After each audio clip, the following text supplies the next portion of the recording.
Yes, there is a 3D person here. Everybody, I would like to introduce you all to Matri Archetype. She is another leftist content creator and has been actually running the rounds lately, talking to a lot of other leftist content creators recently. Lily Simpson, Cavernacle, and a few others. So people that you know I've worked with, at least in some variety. Cavernacle I've done a few things with. We did a thing together on Jordan Peterson once.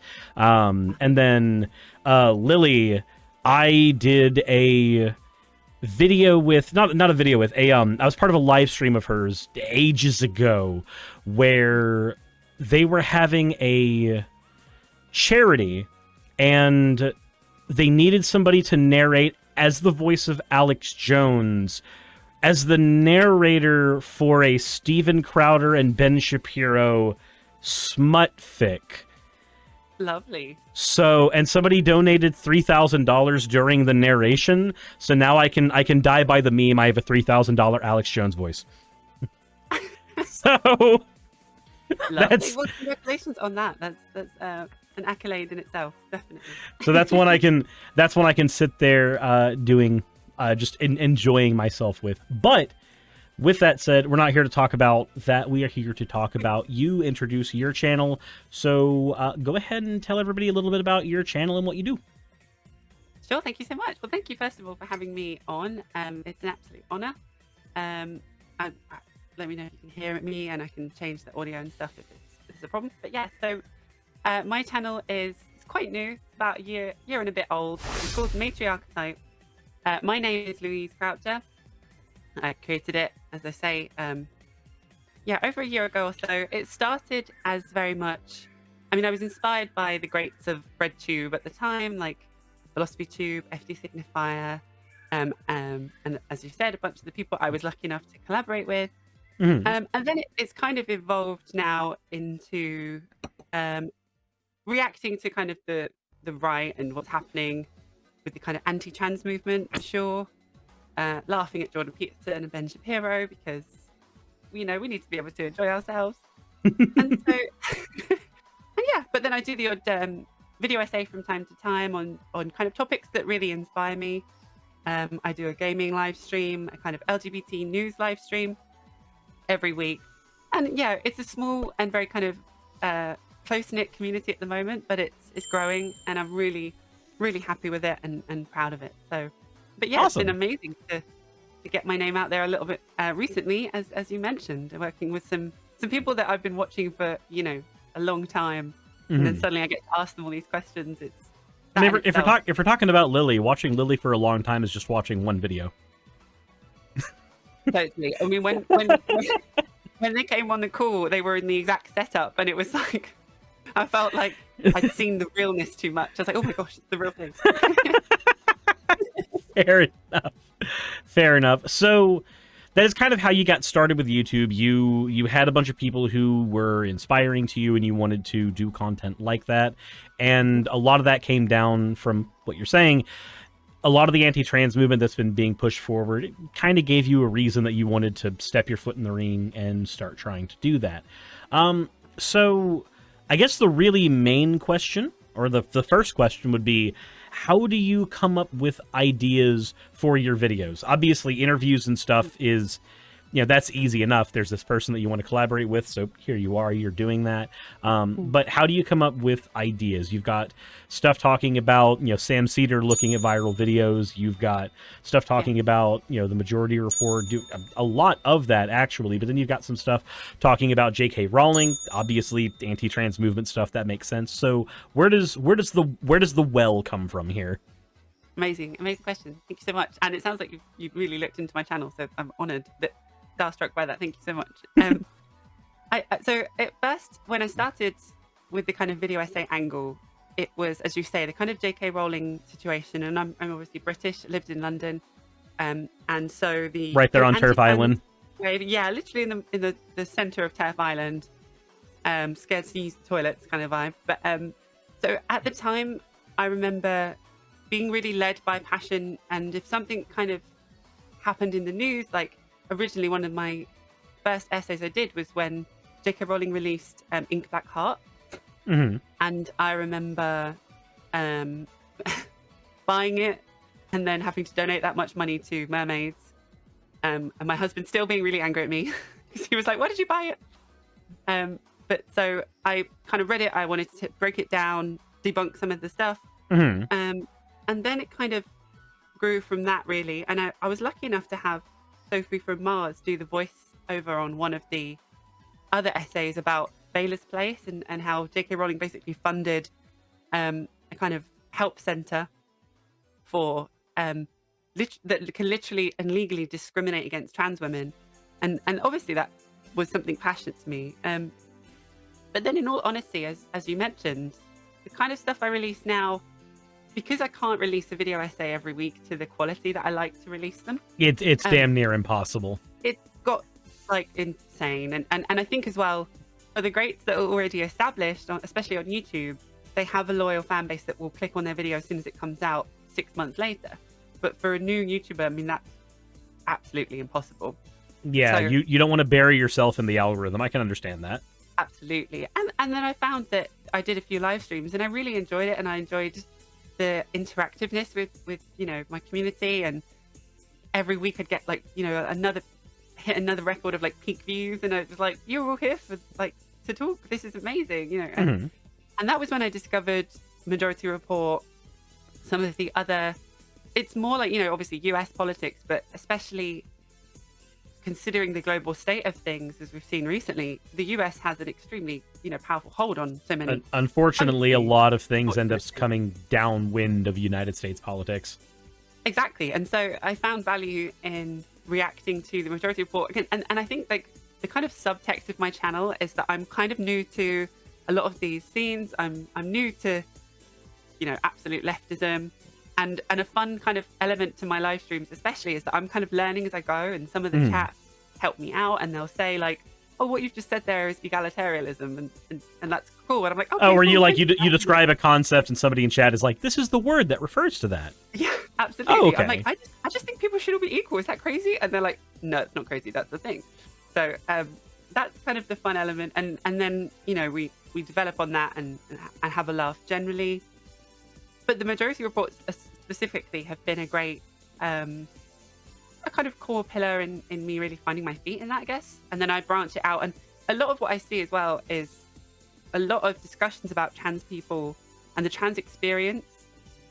And more often than not, there's not actually a trans person present. I mean, and of course, allyship is important. And for example, the stuff you release on your channel, it's super important. And I think there's a power in pro-trans stuff coming from allies. I think there's a definite, more power there, like Squid Tips and stuff, like fantastic allies. But I think it's also another element to have a trans voice that just can kind of back that up, if anything. And so, when Emma and Sam on the Majority Report are talking about trans people and trans rights, I then can kind of react and say, yes, and applying that to my life, this happened to me once and this is how I felt, and I think some people, the trans people in my audience find that relatable, and then the people trying to learn are like, okay, that kind of brings it home, and that's nice. That makes sense. So just as a matter of numbers, any minority group is always going to require allies for advocacy. Otherwise, just the numbers will never be in favor. That's just a cold hard fact that sucks, but it's real. But it does make sense wanting to make sure that more of those voices from that minority group are being heard, so that you don't have this instance where like almost the white savior complex comes into play, like, without us you would not have your human rights. Let me tell you how you shall be saved. Yeah. Yeah, no, I completely understand that. I get that.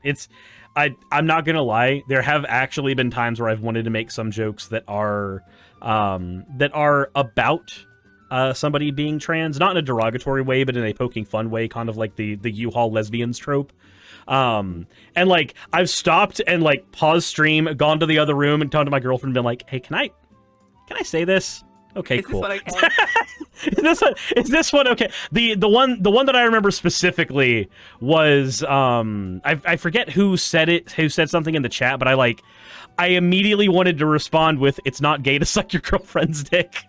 And then I was just like, hold on. I need to go check this one. Honey, can I say a thing? Okay, cool. So, Amazing. And so you're being an ally. Just innately. So you did mention your live streams. So how do Yeah. you normally like engaging with your audience? How important is that interaction to your channel? I know for me, it's literally the lifeblood of things. The fan art section it turned me into a VTuber, not gonna lie. So I know it's a huge thing on my end. How does that translate on your end? Yeah, I feel the same. I think that's why my channel has taken such a pivot, and now, similar to you, a lot of the content I release is clipped out versions of the live stream. Mhm. And I've found, I mean, I'm working on a couple of video essays now, and the pros and cons of that is that I think that video essays have another purpose, especially in these circles, especially in so-called the left bread tube, and I still want to add to that pool, but it suddenly now feels really kind of cold, if anything, because I'm not getting that instant gratification of, and if I say something, can someone chat says like, yeah, agree, or totally, or say this, or add that. It's just my cold script, and I'm like, oh, people aren't going to see this until it's out, and then it might be wrong, and then, oh my gosh. I'm not gonna lie. My old thumbnail artist Yara used to tell me that when I read scripts, I sounded like I was crying. So I get that. There's a huge difference between having that instant thorough line to what your audience's opinion is going to be. Yeah, absolutely. And so then, ironically, that makes me kind of play it safe with scripts, and then that's not what they're for. But yeah, I think live streams for me they have become the core. We also have like a small Discord server, so there's like a kind of community building there as well. And I think that, yeah, I can see me doing that definitely without fail. Whereas video essays, if they kind of are less of a thing in the future, then I won't push for them, if that makes sense. But, yeah, I can, maybe see myself moving more to like commentary with some light facts in there. But, it is unfortunate how easy it is to produce live content sometimes. It's a little more difficult in the political sphere, I think, because we have we take psychic damage when we do it. Like it's very hard to sit there and go, okay, cool, so this is the next time we have to listen to a Republican or a Tory say something that just makes me want to eat drywall. So there's certainly that aspect to it, but I can understand that feeling of going, as much as I want to do this edited content, if this other type of content gives me the same kind of gratification, it makes me feel just as good when I do it, and the numbers are similar, like the incentive to put in the extra effort, it kind of goes away. And not in a bad way, not in a we as content creators want to be lazy, but in the sense that we want to produce things that people are enjoying, and if they're enjoying things an equal amount either way, and one of them is more fun for us to produce, which one are we going to do?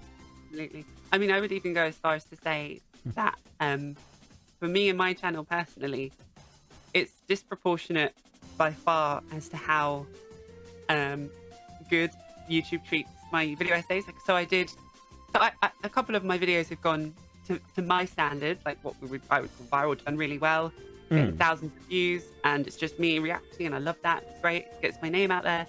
And then I have legit worked on a video essay that's taken, so the editing phase of waking up every day and editing for 7 hours a day took like a full 2 weeks, which doesn't sound like a lot, but every day editing, it is a ton. That's about 100 hours of work. Yeah, exactly. Yeah, exactly. And so in all, it took about 2 months from start to finish, and it got like 900 views, and it just won't get any more. I keep trying to push it. I keep telling people, "Oh, check this out." It was an entire kind of documentary style hour-long essay on detransitioning facts and how it's actually like a tiny percentage of the trans community, which is already a tiny percentage of the population. We all know these facts by now, but at the time it was like kind of trying to be groundbreaking, and it just didn't do great. And so that, yes, like the numbers behind YouTube make that kind of a problem, but emotionally as well, it can be quite stinting to be like, it makes it harder to produce the content. It does, again, because next time you think, what can I do better? And if it's not, I'm pretty sure the quality was as good as I can make. It's better than other quality I produce, so it can't be a quality issue. it's just, it just didn't work on YouTube. So yeah, I think that I will always add to them because I'm passionate about them. But I can see it being more like commentary style of like my thoughts, I guess, more I develop. But yeah, I completely agree. And I think reaction content has much more of a place. I think it's like the next stage of content, I guess. There's reaction. So the YouTube has been a weird place in regards to this. So we used to have the response video, like the legitimate under YouTube, there would be a response section where people had responded to a video. And so you didn't have to include the video you were responding to, and it was better if you didn't because it was just part of that whole chain of responses. It made sense. That went away. Response videos are still a thing, but the React videos with like the Fine Brothers and all of that became a really huge thing. And then I think a lot of creators started slipping into that, not just because it was getting big, but because it's just reaction content. It's easy content. It's I'd almost even say it's non-content. But then you get that kind of resurgence of response video where people are going, okay, yeah, we're looking at a video, but we're actively responding to it. We're actively giving our critique on it, oftentimes arguing against the points in the video. And the thing is, I think the reason that works so well for people is it's kind of gross to think about, but people love fighting. People absolutely adore fighting. They love drama. They love people getting their comeuppance. They love that West Wing moment where the president gets to tell you that you're an uptight bigot. They love that shit. They eat it up. And that the reaction video, whether it's edited or whether it's live, that feeds into that so well. So it makes sense that it just performs really well on YouTube, because then people go into the comment section, they talk about their disagreements with you, and then the algorithm goes, "Hey, I liked this. Let's spit this at more people." For sure. And I mean, and like you said earlier in your stream today about the reaction to Ben Shapiro saying they can just sell their houses if they're underwater, and the reaction of like, who are they going to sell their houses to? I think a lot of the ridiculous content we see, especially coming from the right, which are just lies. It's just ridiculous. It gives you that kind of visceral feeling of like, I have to say something to this. This is such BS that I'm like, it's on the tip of my tongue. And I think a lot of people that watch that, it's quite cathartic for someone else to do that on their behalf, if that makes sense. Oh yeah, 110%. Because there's two types of people there. There's the type of person that goes, I want to say what's wrong with this, but I don't have the words. And so having somebody, find the words for them, it works out for them really well. And then there's the type of person that goes, oh my God, you said the thing I was going to say. This is amazing. Like you get both of those. Yeah, I completely agree. So I do have to ask, because this one actually came up as we were trying to set up to do this yesterday. What kind of equipment are you using to produce your content? And just so everybody knows, originally we were going to do this yesterday, but it turns out there was not an Ethernet cable involved in the production. So I was I was hearing Matri Archetype dropping off in audio every 12 seconds. It was like the collaboration I did with Jackson Wheat, only not 2 hours of it. So I mean, up until very recently, look, so a bit about my background. But so I literally started with my phone zooming in and out as I was talking for 2 hours, terrible quality. And I've been lucky enough to have, so my husband, I am married. I'm married to, so he's the best thing that ever happened to me. He is very supportive of this, and he knows that this could grow. So I've been able to focus on this instead of other stuff. And so in doing that, I've built up some setup. Like my friend sent me their camera from America that they don't use anymore. So that has helped tremendously. I'm not using that at the moment. I'm using a kind of cheap webcam, which is why it's a bit pixelated. But I have my second camera recording, so I can later add clips to it. I bought a backup mic. We use a secondary laptop. And so it's very, I don't know if the word hodgepodge makes sense, but like it's very Slapdash much almost. yeah, slapdash. It's like if a problem comes up, I will fix it, and in so doing, my setup improves. And that's how I've kind of been over the past year. And so the LAN cable, the Ether cable is an exact example where it's like, okay, I need that. I need that. I didn't know I needed it as much. Now's the perfect time to get it. And so I get it, you know, and I'm lucky enough that I can do that, but it's only also possible because it's like a bit by bit, really. Yeah, you're solving the problems as they come up, as opposed to trying to walk out the gate with the absolute perfect setup for doing everything. And this understand I bought about a week ago for a voiceover role that I have. And is it the same project that I'm in as well? Okay. Yes, exactly. Okay, originally cool. It was going to be that they could pay for the mic, but I want to own it myself. So I kind of asked about the spec, and also buying one in Japan makes more sense to buy it here. But yeah, anyone watching, so my husband and I moved to Japan as well to A, get off Turf Island so we can have a family and not be hounded by the PTA. But B, because I speak Japanese and my husband is like wants to learn. He teaches English out here. So we really are living that gaijin dream.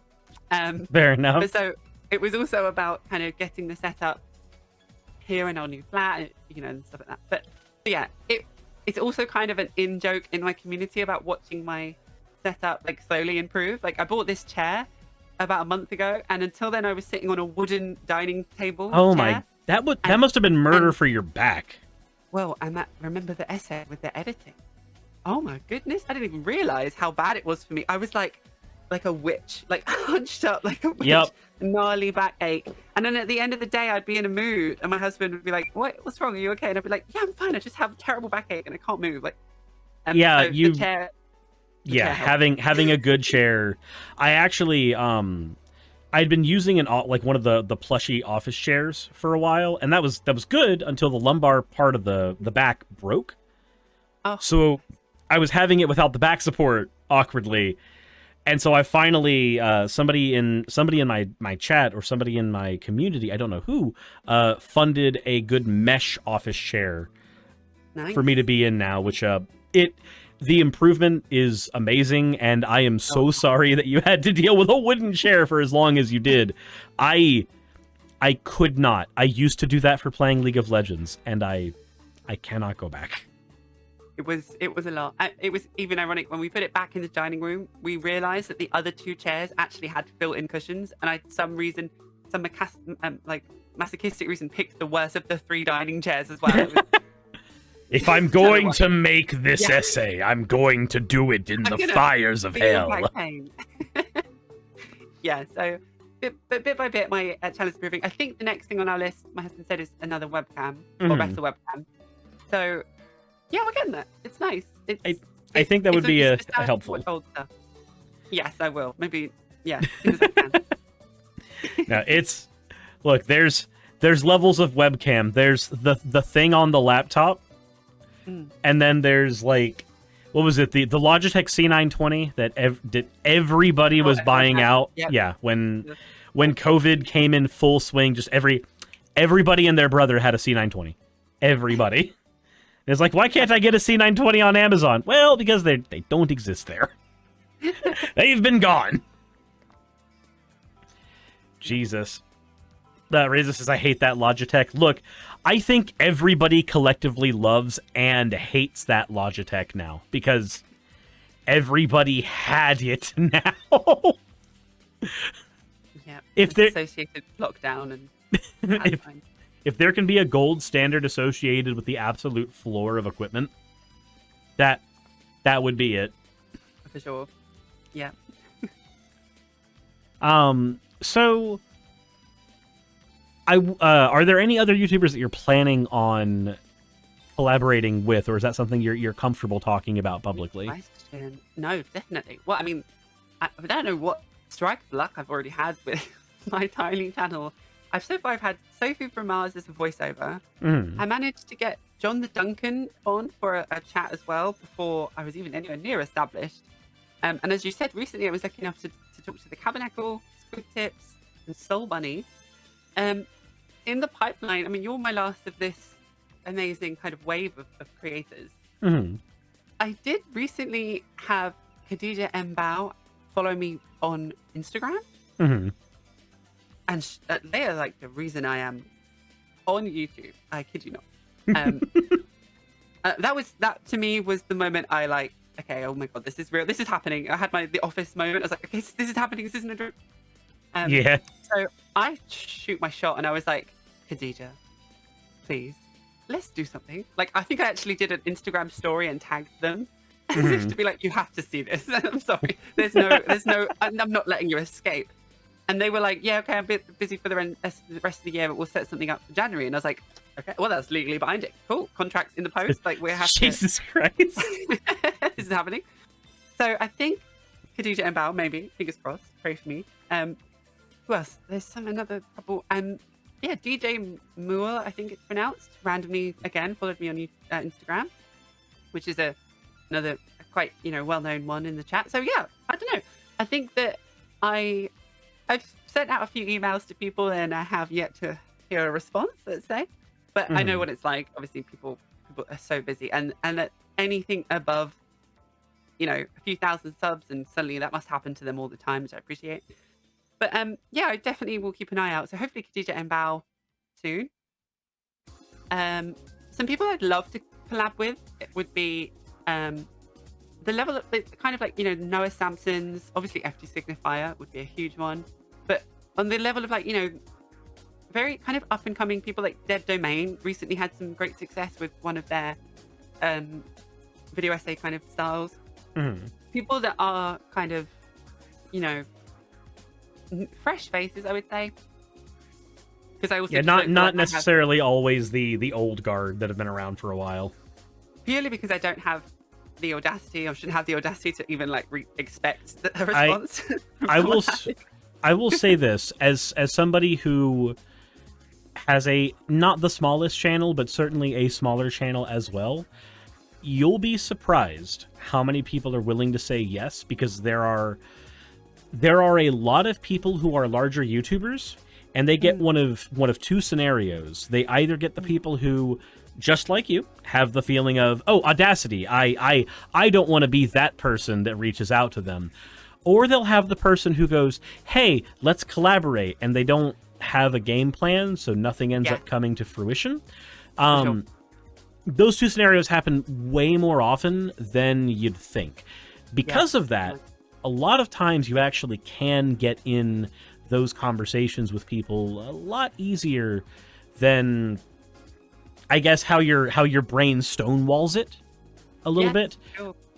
There's a few people who I had no idea I'd even have a chance of talking with, and I have over the years, both on like leftist YouTube or people who are involved in like gaming YouTube with the Sunset City podcast. The power of just asking already puts you a foot ahead of a lot of people who are they refuse to. For sure, yeah, and I think you're right. And I think you said coming with a game plan as well. I think as well, because of the stuff I already have, and I've made like a whole separate playlist of just the interviews, it's easy to kind of show what I have in mind and kind of say, look, we could replicate that. Like, here's some trial questions. If you're happy with them, I literally just need 40 minutes of your time on Discord, and I'll do the rest. Send me the raw footage. If you film it on your end, send it to me. That's a huge thing. So a long time ago, there were some larger YouTubers that I wanted to collaborate with, and the way that we got that settled, it was back when I did scripted content, or back when I did edited content, rather. I didn't script it, but I would offer to script the entire video, do my best to script their part and their cadence, and then hand it to them so they could edit their parts to make it sound more like them. And then that would allow the videos to get produced a lot easier. Because at that point, all I needed was them to, talk in front of a camera, say the lines, and then it would look like we both did an equal amount of work on the video, because I would get everything put together on my end. So I guess just a quick thing for anybody in the audience who has a YouTuber they want to collaborate with, and they are themselves a YouTuber or a streamer who are smaller.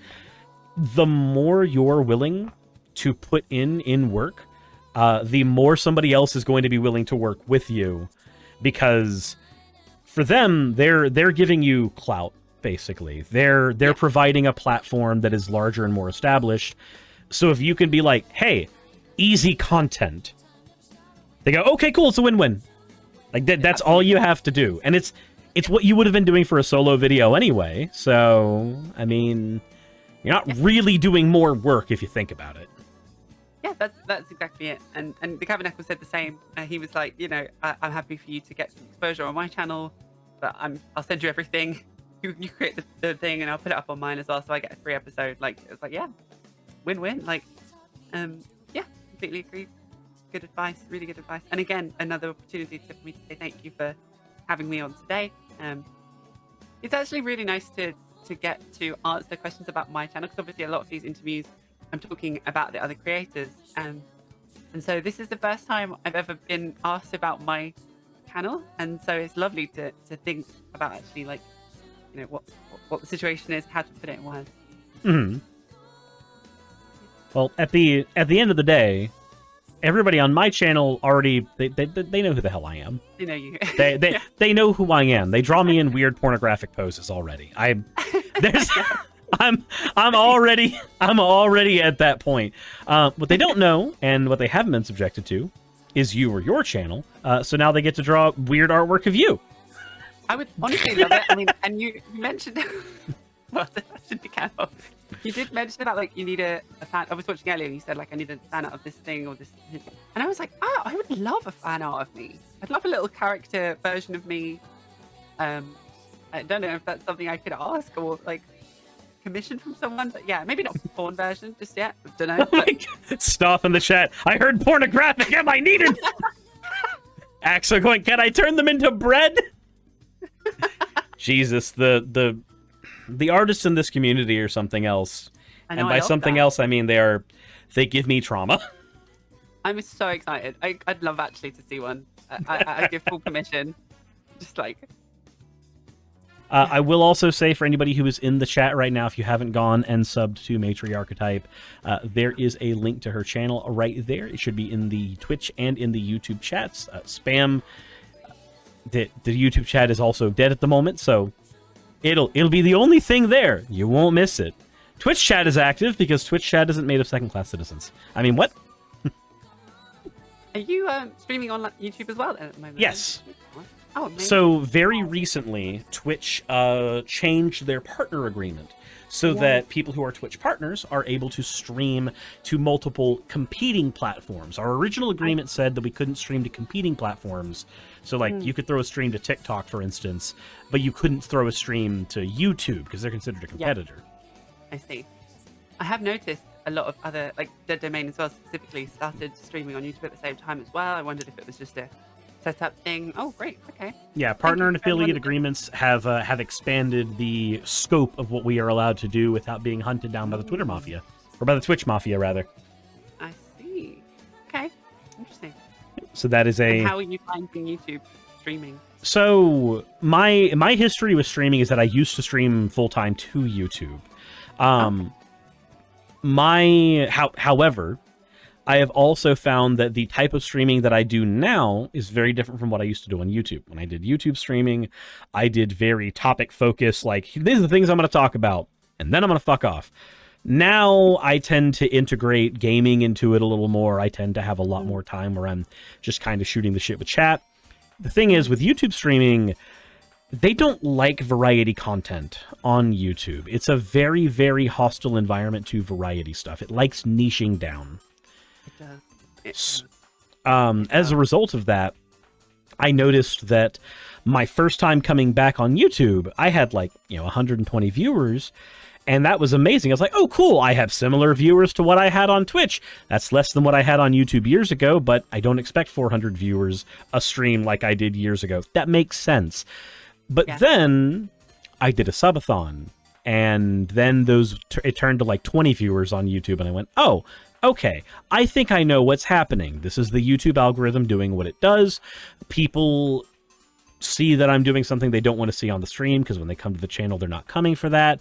So I went, okay, I'm going to start a secondary streaming-only channel, and have my content stream over to that channel so that I can still stream to YouTube. People who want to be there for the YouTube audience, they can be, but I'm not hurting my channel in the long run by putting a bunch of stuff people don't want to click on the channel. I say that while also uploading a bunch of YouTube shorts, so realistically, they don't want to click on those either, but YouTube is like, you should upload shorts, and I went, okay, sure. Yeah, I've heard as well that YouTube's better at separating the interaction and engagement from shorts because they're trying to get that they're trying to get the TikTok audience.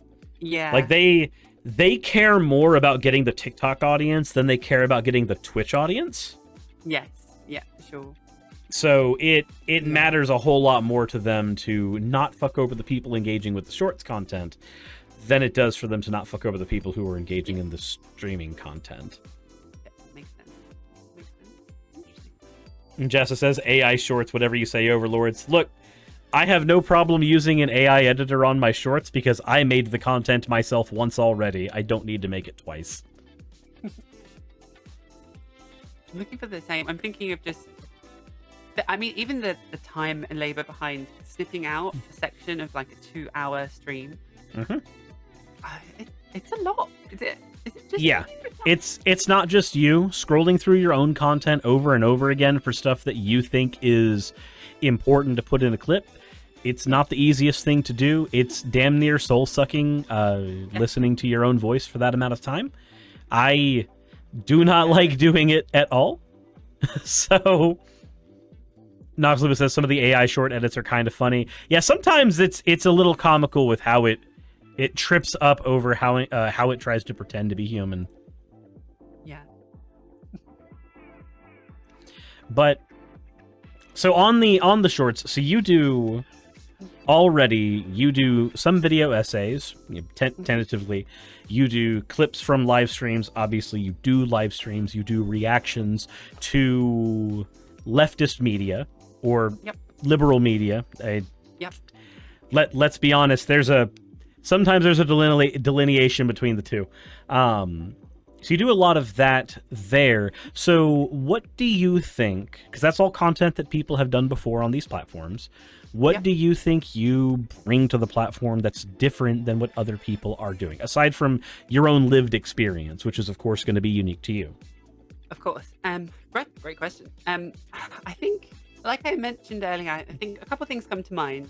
I think this kind of interview kind of collab era that I'm in, I think I did have this kind of almost fantastical idea of like, wouldn't it be lovely to be the kind of chat show of BreadTube almost, or the revised version of whatever BreadTube becomes, where, you know, my channel, it becomes this kind of like almost like a waiting room or like a lobby of like all of like creators. You become the person connected to every BreadTuber, especially all the ones that hate each other. And literally, and imagine a few names come to mind, which I won't mention, but I've had so many on. That's just that if anyone knows, they know. So yeah, I would love to become that, definitely. And I think that my character kind of works with that. Like, I'm never going to be as, you know, intelligent on a subject as John the Duncan. I'm never going to be as, you know, gorgeous as ContraPoints, you know, that kind of thing. Like, so I like my kind of self as this kind of leftist, kind of trans inclusive, like progressive chat show, I guess. But at the same time, I think that for the content where I'm focusing on creating it myself and putting into it, like, I like the space of, I don't know everything. I'm learning as I go. I had a crazy upbringing. I had a very neoliberal, individualistic, you know, Christian-based UK upbringing. I went through some shit, and I'm a different person now, and I'm understanding that systematically the world is crazy. And hey, maybe if you feel the same, come along for the ride. We'll learn some stuff together, you know. And I think that that's probably how I would explain my kind of channel ethos. Like, it's a lot of people out there, I think, and quite understandably, especially in the video essay era, they feel like they have to know everything about everything, and that they have to make like, the definitive video on a topic. Absolutely. Like, this is an encyclopedia of every single person that said anything about Karl Marx. And it's like, great, that's amazing. If you can do that, good for you. I'll probably will watch it. But I don't think I can. And so I think that being kind of honest to my own character, I'm also playing on this, the idea of like, look, I am just learning as I go. Equally, I can make links to things I've learned because it's more fresh in my mind, because it is stuff that's kind of semi awakening within me, and so I'm being led by a bit more passion and stuff. So yeah, so I think something that I can bring in that sense is that kind of, it's a bit kind of meta, it's a bit, non-tangible, but that kind of rawness, I guess. In both senses. I mean, I was reacting to the Piers Morgan, John Owen debate on Uncensored Piers Morgan about the Gaza atrocity. And I got really emotional. I would say I almost broke down, because it was just two men talking about the pragmatics and logistics behind a word, a definition of the word genocide. And I broke down, because it's like, this is people's lives. This is happening in real time. We don't have time to sit here and discuss linguistics. And the fact that we do is a privilege of us that, we have. And so there is, I think, a realness to it that not everyone, I would imagine, has, because I am learning as I go, So yeah, you're not gonna be the person that goes, all right, everybody, I read theory and I believe that Lenin's criticisms of Kropotkin are perfectly valid. This can be broken down to when the positive essence I paid. It's like, maybe I don't know that. Yeah, the best you'll get is, I saw in a Hassan Abi live once that he said this, and I think I agree. Like, that's like. I know for me, I had I actually, it was a similar moment of that earlier in the stream, where somebody was asking a couple definitions of like, what is communism, what is socialism. I thought Democrats were leftists in America, so I started going to like, not really. They're more center left, and here's the reason why, and here's what a socialist is, and that's not really what a Democrat typically is, and. Yeah. Then I don't remember what it was, but I started talking about Kropotkin, because I've read Conquest of Bread, and my takeaway from it was, holy fuck, this book is boring. And I tried to read Das Kapital, and I got through the small manifesto, and I was like, what? Like, yeah. Yeah, I went on this like tangent of, okay, so here's the things Kropotkin thought, and here's his criticisms of revolution and how we do it, and then I knew that there were like anarchists in my chat, and I just went, people who read Kropotkin more than I do and actually care about him, did I get all of that right? And they're like, yeah, no, that's basically what he said. I'm like, cool, my being bored with the book didn't change me being accurate. Anybody who tells you to read theory is a masochist. Yep, I completely agree, and I agree, and I think that I've obviously done the bare minimum of the study. I'd like to make that clear. I'm joking a little bit about my understanding, but I think a lot of videos can take that, videos already out there can take those texts and the kind of the original, where did the term socialism come from and stuff like that. But they can also apply it to a modern day situation, which obviously those older texts can't do. And heaven forbid we'd be like the other side that stick to the exact wording of a book that was written hundreds of years ago that doesn't actually really apply to modern day life, and create their entire lives around it. So I think the application of those older texts to modern day is also something of value. And so yeah, I think that what I can take from watching a video essay is also, I would say enough. I don't know if the word enough is good, but a good start. But yeah, so I completely agree. I will say this, when it comes to anything philosophy related, anything political, the easiest thing to do is ask yourself, does this feel right or does this feel fair? If it doesn't, you can ask yourself more questions from there. And even if you don't have technical words for the conclusions you come to, it's not going to make your position less valid, regardless of what Anarchitties on Twitter would like to have you believe. Absolutely. I agree. Again, I took that time. I tried reading theory. I got through enough literature to go, I hate this. This isn't changing my mind. This is giving me the technical terms for the words I've been using this entire time. That's cool. That's sweet. Yeah. Well, and I also think, there's a channel I mean, like Noah Sampson released the kind of practical guide to the left ages ago, which was another huge inspiration. Mhm. I think that there are also lots of different roles that are necessary in what is the leftist movement and in getting this theory out there. And something I've always said is that, there are the teachers out there that are going to be better at explaining this theory than I ever will be, and that I ever really want to be. I will be honest. But there's also importance in the role of this kind of soft touch, kind of opening idea to it, and I think that's kind of where I replace myself. Like I was very much caught in the kind of girl boss neoliberal phase. I was always brought up and kind of just reared to get a job, to work really Mhm. hard, which I did successfully. But that screwed me over when I had facial feminization surgery, and my doctor left me unable to work with half an open eye. My forehead broke apart. It was a crazy, crazy mess. Jeez. And yeah, it changed me. It really ruined me. I had a job as a translator, Japanese translator, and I was left unable to work and physically do the career I'd spent my life to do. And I kind of took for granted that I thought society would be there to help me, and it wasn't. My company threw me under a bus, and so I may not have read, Das Kapital to the full, but in my heart, I realized that, like, hold on, I don't have the rights that I should. This isn't fair. Yeah, this My company only wasn't cared about money. yeah, this wasn't something that felt equitable to you. Exactly. And then anybody replied that would that try to say that that's not a valid experience because you didn't read enough theory. exactly. And I think with the understanding as well of, like, if I had this much struggle with all of the privileges I have, imagine how hard it was or is for all of these other systematically oppressed communities, minorities. And so that was kind of my socialist awakening. But I think that a lot of people, especially millennial kind of generations, are growing up and they're not getting that payoff. We're not able to buy a house. We're not able to have kids. We don't have any money. We're in debt, student loans and stuff. And they're feeling a similar thing. The companies are throwing them under a bus. They've got 3 jobs, and depression. And I think that my role, especially with my channel, especially my character, is to be that kind of first wave of, like, hey, just give me a second of your time. Maybe, just maybe, the system is fucked.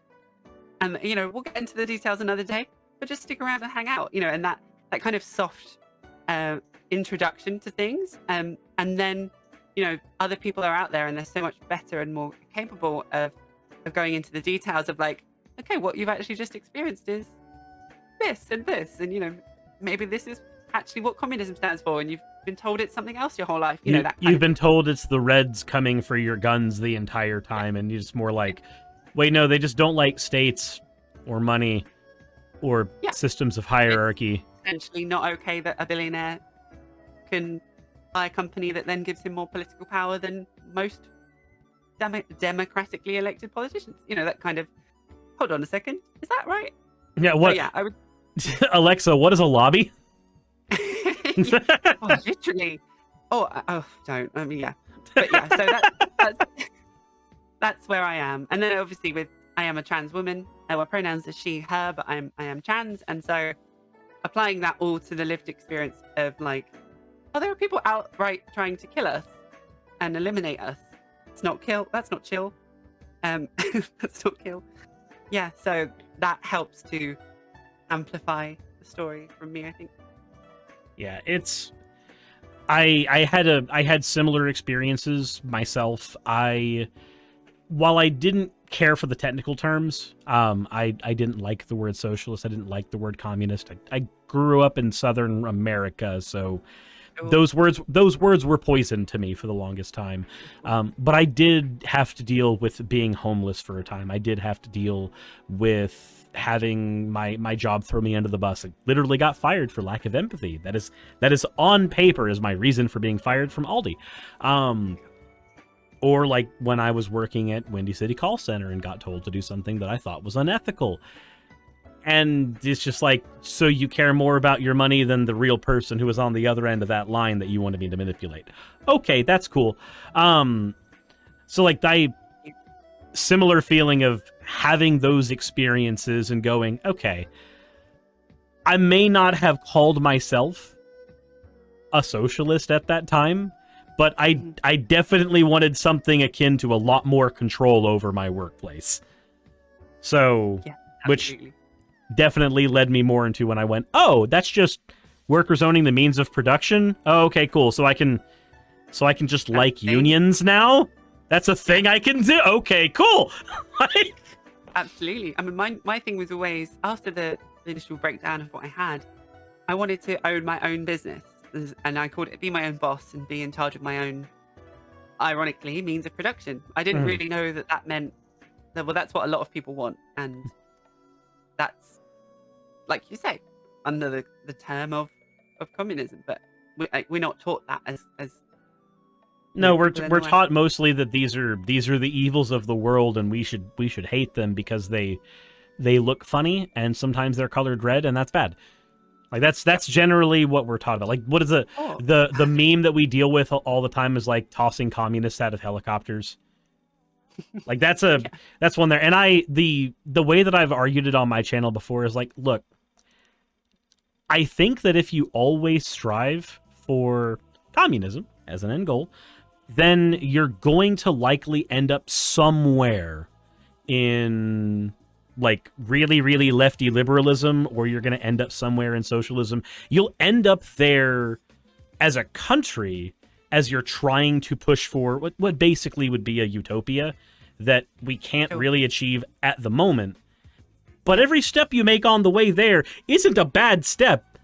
Like, if somebody doesn't have power, but you've gotten them food, you've done half of the work in getting them better in the right way. Yeah, absolutely. And I think that I was watching, funny enough, a video essay about the origins of socialism as the term, and how in certain stages of socialism, the quality of life was improving for the working class so much that there was less of a kind of internal move towards it. And obviously, lots of people say that the push for socialism has to come from the working class themselves. It can't be forced upon them. If the working class go, we want communism because we do not want the means of production owned by other people or even owned by the state. They want to demolish the state. They want to demolish hierarchy. They don't like the idea of money being a thing. They think everybody should just be provided for.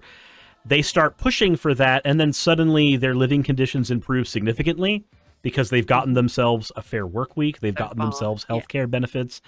At a certain point, people get comfy. And here's the thing. There are people that get upset that people get to a point of comfortability. I'm okay that people get to a point of comfortability. Once you've gotten to that point where like people are a lot more comfy and a lot more happy, congratulations. You've made progress. Be proud of that. Don't be upset that you didn't, create your perfect utopia. Be happy you got as far as you did. That's okay. Absolutely. And I think that we're in a period now where people are less happy. It's going the other way. We're seeing the gig economy. We're seeing the gig economy is predatory as fuck. Like, it's crazy. Yeah, for sure. Stagnated wages and people just not being able to afford basic things. So I think that's why we're seeing this kind of bubbling up of socialist wave. Yeah, people are starting to be more okay with those words now because they're having conversations about that now. Yep. Like I will stand by that as of right now, nobody has the power to dismantle capitalism. But we can all look at that system and go, wait a minute. There's some things about this a little fucked up. Yeah. We can fix a bunch of this, actually. Yeah. Like, turns out unionizing Uber may be a good thing. But so I do have to ask, how are you balancing your time management right now with content creation? I know you mentioned before you're dumping damn near 100 hours in a couple of weeks into a video essay and then seeing it perform not the way you wanted, and that's not a very happy thing. So how are you managing mental health along with your time, especially with the type of stuff that we cover here? Because the thing is, when we're doing political content, we're not just talking about political theory. How can you make a socialism happen? How can you do that? That's not really what we end up talking about most of the time. Most of the time we start talking about, hey, this bill just came out and it says human rights bad. Again. Yeah. And we're tired of that. So absolutely. How do you manage that both in time and mental health? Great question. I feel like to kind of almost to gamify the answer, there's two kind of there's like the health bar and then the magic points bar, MP bar. Mhm. And for me, the mental strain of like having to talk about these horrific conversations and situations, it takes away from like my magic points. It's like, Mhm. oh, okay, I have to talk about Blair White, oh, or like J.K. Rowling, or what the hell has Elon Musk done today, that kind of thing. And The answer to I that is anti-Semitism. anti-Semitism, I know. Of course you can. Of course you can. That's the truth. So yeah, that takes away from that, but I can replenish that very much by the engagement from my chat, seeing my channel grow, seeing videos perform well, and genuinely when people say, in the DMs, I wasn't in a good place, and then I found your channel, and it kept me going. Don't stop what you're doing. Oh, I'm gonna get teary just thinking about it. Like that obviously keeps me going. That Of positive course. feedback, I imagine, helps a lot. And it, yeah, totally. And then there's the everyday element of, especially, so the health points is very much just fatigue, normal stress. I easily put in over a full time amount of hours on this, and I'm lucky enough that I run the household here mostly. My husband kind of takes out the rubbish and the trash, but I do food, cleaning, cooking, everything, and in exchange I get to work on my channel, and it's growing to a point where I'm starting, to get monetized. I have like 6 patrons who I love, all 6 of them. And so the idea is like one day it will pay off, and I'll hopefully make a living from this. Mhm. But so until then, I have to monitor my health, as in like, I forget that this is work. And so like you say, sitting there for 6 hours on my terrible chair editing, it does tire me out and stress me out. Mhm. So I kind of implemented like a work schedule, trying to take a day off a week, which can be tricky, because I also love what I do. But I have to detach. I have to make a segment of my week and say, look, this is when I'll work. I wouldn't work anymore for a boss if I had one. So why should I push myself to the point of bad health? So Yeah, understandable. yeah, it's fun. I love what I do, but I have to remember, like, it can be, like someone said in chat, karoshi, the word for death for overwork. Yeah, I'm nowhere near that point, but yeah. You don't want to install nets outside the windows of your own home. No, I don't have a pillow attached to my chair so that I can just sleep in my office. But my pillow is across from me about 6 meters, so it's basically the same. Yeah, up until recently, the pillow was in my chair because it was replacing a lumbar support that broke. Oh yeah. It can be, but that can be seriously like a danger. Like there are times when I'm so stressed from everything, and my only release is to like walk across the room and cook and clean, and so it's like, oh, I have to get out of here. Oh my goodness,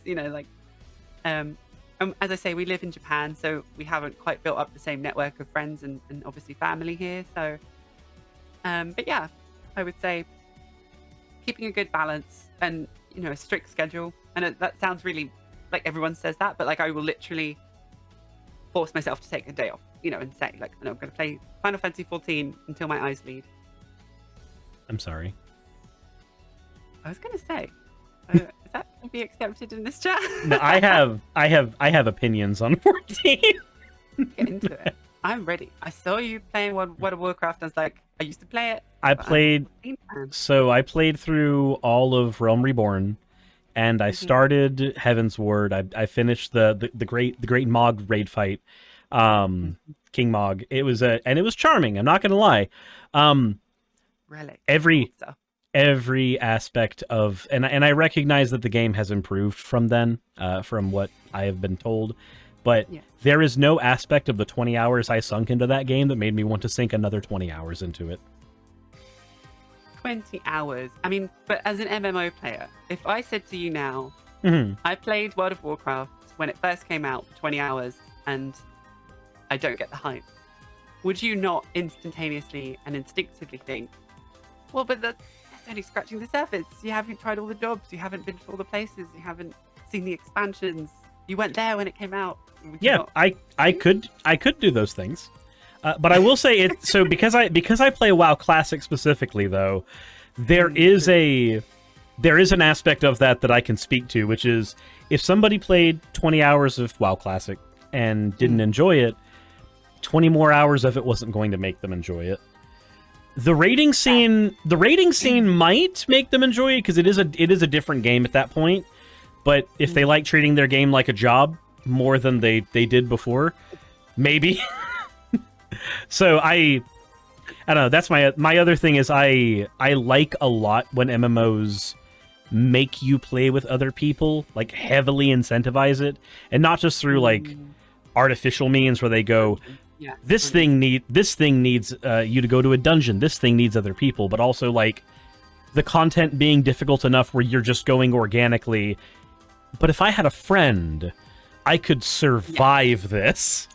I do. So I remember that from when I did play World of Warcraft. Like, you could randomly meet up with someone on the server, and they'll just take you into a dungeon, and it's so much more fun. You're like, oh my god, I shouldn't be here. This is so high level. Like, oh my god. Whereas 14 is much more regimented. You can tell it's a Japanese dev team because it's much more structured, and it does come from the obviously the Final Fantasy like element of like it's an RPG. It's a single player RPG. Yeah, it's a single player RPG with a multiplayer component that expands in the end game. Absolutely. Best way of putting it. And so yeah, that if that element is what you look for, I can tell it's not your cup of tea. But I would also argue that with what you said earlier about the content itself being too long, it has done some crazy reforms with how many expansions it has. And so 20 hours now will not be the same 20 hours you put in before. And I think that it's very much done that because like most MMORPGs of 10 years, you know, they're not going to expect you to climb the same mountain to get where you need to be. So, but yeah, I'm currently on my channel. I'm streaming Final Fantasy X, which is just a single player RPG every Saturday night. I will not do the Titus laugh. I will not do the Titus laugh. That's why I'm here, Suris. That's why I'm here.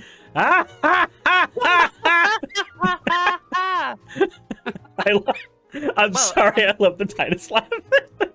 This is the thing. I'm actually streaming the Japanese version and interpreting it as I go because a lot of people wanted to see the Japanese version like happen live, and I'm kind of interpreting it so that people can get it. And then obviously the in-game, system stuff is too hard for people to play.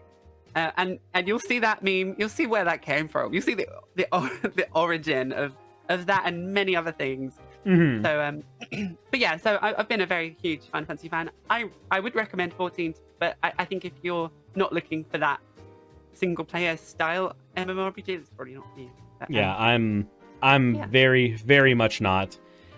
Now, granted, that's not to say I don't like single player RPGs. I literally just beat the Mario RPG remake like 12 hours ago. Nice. I was very happy about that. And I'm not going to lie, I've been itching to replay 3, actually. Final Fantasy 3. Final Fantasy, I've never played 3. So 3 is where the select your own job system started, as far as I remember. Oh, no, yeah. I have played that one. Sorry, I played the DS, Nintendo DS. The DS remake is really good. It's so cute. Everybody is chibi, and it makes the story not as dark as it is. Yeah, totally. Their parents are all dead, everyone. Totally. Spoilers. Yes, no, I have seen that one. Yeah, you should. I would watch that. I would watch you play that. I enjoyed having 32 attacks on my Dark Knight. Just, I've selected the enemy. My swords are machine guns. It's a very, very cathartic turn-based system. Jassa, I say literally the first line of dialogue is, and there were 4 orphans. And also that I think that's like standard Japanese RPG. I mean, you're probably safe to assume that at least most. Yeah, there's a Japanese RPGs and Disney movies have one thing in common, and that's that the mom is dead. Listen, like the darkest scene. Yeah. Watching it with my niece, thinking like, oh gosh, she's too young to see this.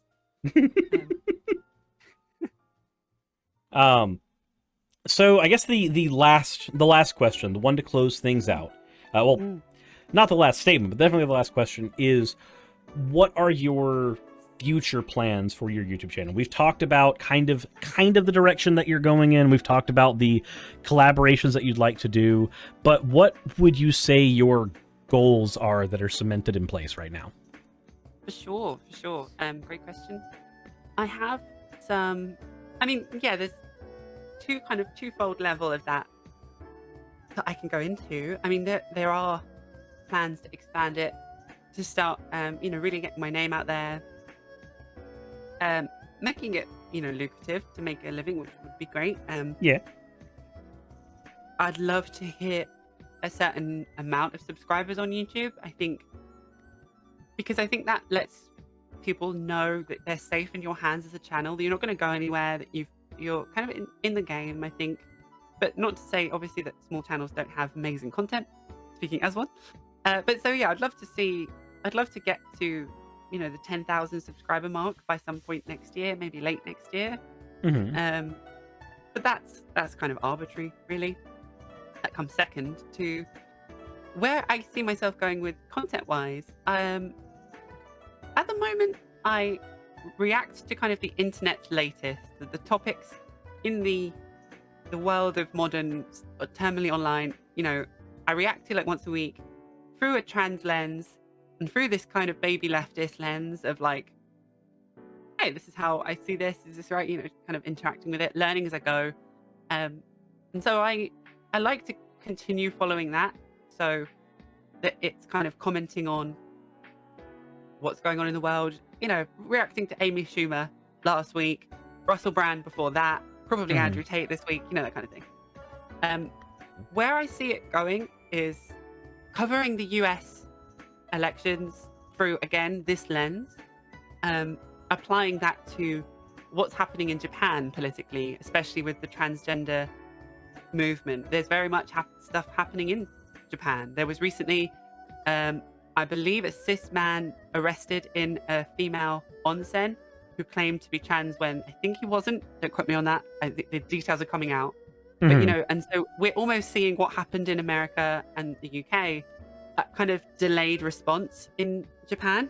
And so I would love for me to be this kind of point of contact for that happening, and to bring that kind of to light in the West, I think, which would be quite interesting.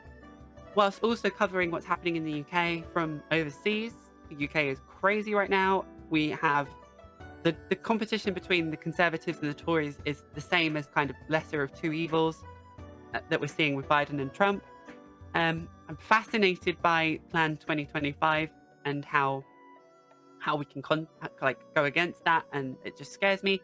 Biggest problem with 2025 is that's a 1,000-page document to just kind of stare at. I honestly think that's why. No one on the left has that time to read it. We all have ADHD collectively. We share it. We read a page each and then compare notes. I think that obviously through the lens of a trans woman who wants, we want a family. We want to have, to just, my husband always puts it really lovely. He puts it like, we just want to carve out a corner of the world and settle down there and be happy. And at the moment, I don't feel that that's safe to do that. And so I'm fighting on my side for it to be a world that we can do that, So, combat climate change and put voices out into that kind of thing. So, yeah, going to cover the big issues, going to cover the main kind of milestones happening out there, having some fun as I go, and just kind of grow the channel organically. And of course, that includes talking to amazing creators like yourself, like the others I've spoken to just kind of draw on their information and their experiences. I appreciate that. Put that all together. But honestly, again, I can't say enough. Thank you so much for having me on, and for asking me questions. I don't think you realize how much that's meant to me. really taken a lot. It's strange because I don't think I've ever interviewed somebody where I've been the first person to interview them. There you go. You've definitely achieved that now. For sure. Fair enough. Fair enough. Well, I hope you had a good time. I definitely look forward to working with you again, because we have a project that we want to work on that involves a mutual target of ours. Let's just go ahead and call them a target. Absolutely. I really am looking forward to that. I really am going to hold you to it. All right. I think we're going to have a lot of fun doing that. Nobody gets the brain cell Suris using it right now. I like the joke in the chat that was ADHD? No, our DHD. As a group consciousness, yeah. Look, they say leftists are collectivists. We just collectively have disabilities. Just collectively neurodivergent. Oh, absolutely. I agree. Look, I may be white, but I know how to spice my neurons. I'm neurospicy. Honestly, falling in love, moving in with my husband, and one of the first revelations of that is him saying, I know I'm autistic, but I also now you are as well. And being like, am I? And then him explaining, just rolling out some examples and being like, wait, doesn't everyone do that? Has that just been me my whole life? And then telling my parents and then being like, yeah, we always knew you were hella, like, you know, something was definitely, I was like, oh, okay, thanks for letting me know. I was the last to know in my entire network. I actually had a similar experience with my girlfriend Saki earlier today. We were ordering coffee, and as we were ordering it, she was asking some questions about because you can't do coffee right now because her stomach's really messed up. She's lactose intolerant, so having like coffee with milk in it not super good at the moment. It's probably why my stomach's messed up today, actually. But she was asking about a Red Bull mixed drink that they had there that she could do instead. And as she was asking the questions, she at some point slipped in which one she wanted and then changed her mind. But she didn't think about it because she was like, oh no, I lost interest in the conversation, so I dropped it. And I'm like, yeah, but when you dropped it, you forgot to tell them the thing you wanted. And she wanted a slushie and it came out as an ice drink, and it just like, you just dropped the conversation halfway through, so they were left with the last thing you said, honey. That's what happens. That's what will happen, yeah. She's like, but I lost interest in the conversation, so it was over. No, that's not how most people are. And for me, definitely, like, I've been in adult relationships, you know, I'm over 30.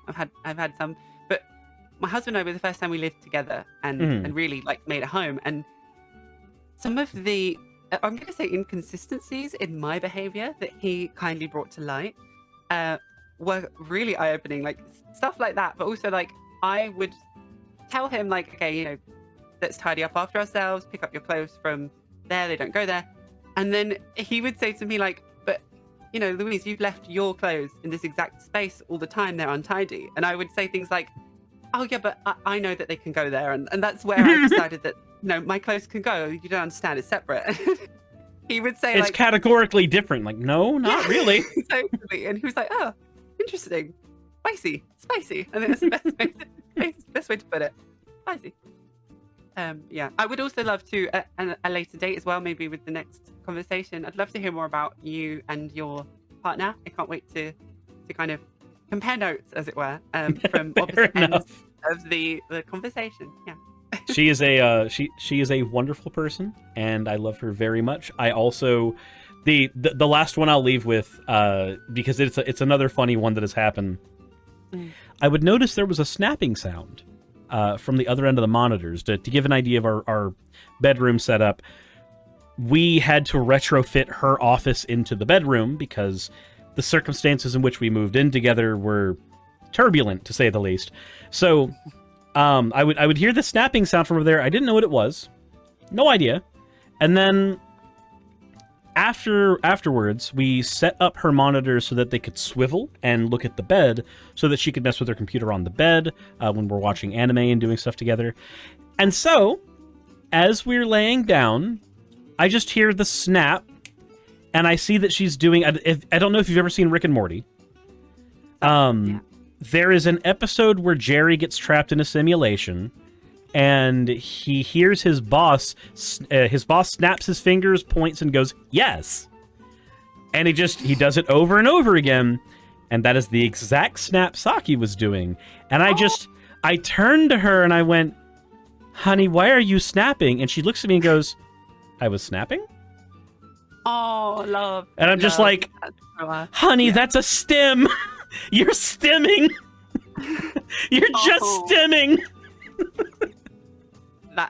Yeah. Can I give one more as well? I'm loving Sure, this. I'm loving this. by all This is the most means. fantastic thing.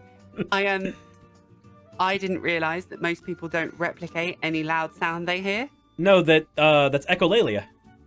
Is that what it's called? See, this is so my Yes, character. I learned that's echolalia. Echolalia. We both have it, and so it's much more prominent when you do it and someone else does it. So there'll be like a Japanese fire siren or something go past, and we'll just be doing it for like 5 minutes, like retrospectively doing our own thing. I'll be editing, he's playing like the PlayStation, and we're just like woo woo for like 5 minutes. Yeah. So echolalia, is that what that's called? Cool. I'm learning something new literally every day. That's my whole vibe. Everybody in my chat just diagnosing themselves right now. I do that. I think I have that.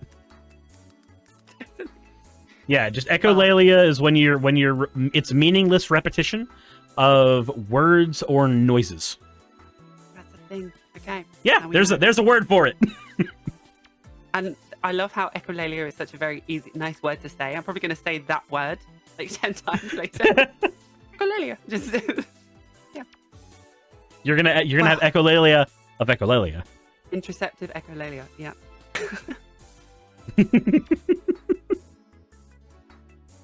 Honestly, thank you again. Thank you so much. I've had an absolute pleasure. I've had so much fun. No problem. It's been a pleasure. I've enjoyed having you on, and I hope that the video does well when it goes up on your channel. Yes, I will. Yeah, I'll be posting it there. And yeah, hello to anyone that does subscribe. I will see you on the other side, and look forward to getting to know you all. Awesome. Well, I will talk to you later. Okay, thank you so much. Bye. Hey, you. Yeah, you. Hi. Welcome to Matri Archetype. How you doing? Thanks for finding my little channel. Stick around if you like. I do a whole bunch of leftist content, video essays, some reactions as well, and each of the Archetype playlists are like different things. So take a look around, let me know what you think, and get in touch if you can. There's also a Discord server, by the way, if you want to chat to the community. We'd love to have you here. So yeah, enjoy it anyway. I'll let you browse. Have a good day.